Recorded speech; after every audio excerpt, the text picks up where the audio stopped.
वैसे भारत में आर्ट और पब्लिक आर्ट का इतिहास बहुत पुराना है। 1926 में मोहनजोदाड़ो की खुदाई में तांबे की एक मूर्ति मिली थी। 4500 साल पुरानी यह मूर्ति एक नाचती हुई महिला की है, जिसे डांसिंग गर्ल भी कहा जाता है। भारत की मशहूर अजंता और एलोरा की गुफाओं का इतिहास भी लगभग 2500 साल पुराना है। अजंता की गुफाओं में बौद्ध धर्म से जुड़ी कलाकृतियां मौजूद हैं। आप इसे भारत की प्राचीन पब्लिक आर्ट भी कह सकते हैं। इन गुफाओं को यूनेस्को ने वर्ल्ड हेरिटेज साइट का दर्जा भी दिया हुआ है। करीब 2300 वर्ष पहले मौर्य राजवंश के दौरान भी बड़ी बड़ी कलाकृतियों का निर्माण किया गया था। भारत का राष्ट्रीय चिन्ह यानी नेशनल एम्बलम भी सम्राट अशोक के स्तंभ से ही लिया गया है। सम्राट अशोक के दौर में ही बौद्ध धर्म से जुड़ी कलाकृतियां, मूर्तियों और स्तूपों का निर्माण किया गया था। यानी भारत पब्लिक आर्ट के लिए एक उपजाऊ भूमि जैसा है।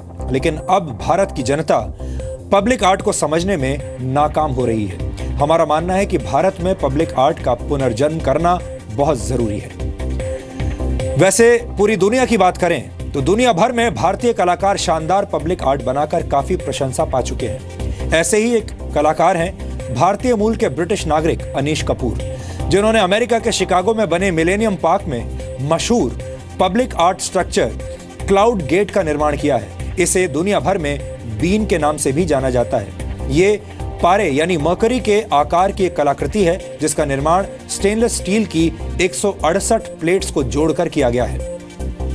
लेकिन आप इसमें कहीं भी कोई जोड़ ढूंढ नहीं पाएंगे, यानी ये एक सीमलेस स्ट्रक्चर है।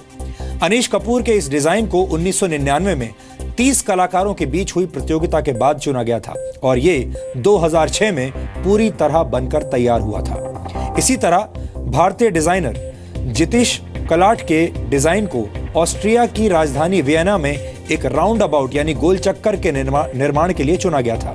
यानी भारतीय कलाकार पूरी दुनिया की खूबसूरती में 4 चांद लगा रहे हैं, जबकि भारत में पब्लिक आर्ट जन्म लेने से पहले ही दम तोड़ रही है। हमें ऐसा होने से रोकना होगा, क्योंकि ये भारत की स्वच्छता और खूबसूरती से जुड़ा हुआ विषय है और मुझे यकीन है कि भारत के तमाम लोग एक खूबसूरत शहर में, खूबसूरत गांव में या खूबसूरत देश में जरूर रहना चाहेंगे। और अब आपको दुनिया भर की कुछ शानदार पब्लिक आर्ट्स दिखाते हैं।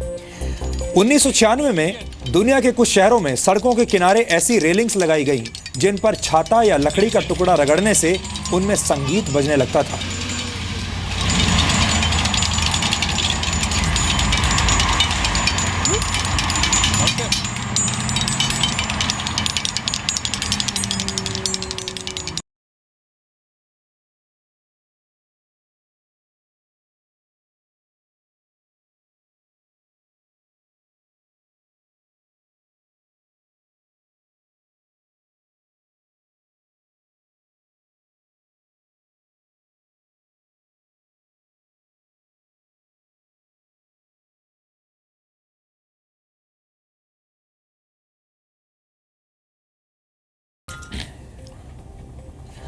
तेईस जनवरी 2012 को लंदन के ही ट्रफेलगर स्क्वायर पर नकली सूरज उगाया गया। असली सूरज के उगने से 2 घंटे पहले इस सूरज ने ट्रफेलगर स्क्वायर को रोशनी से भर दिया था।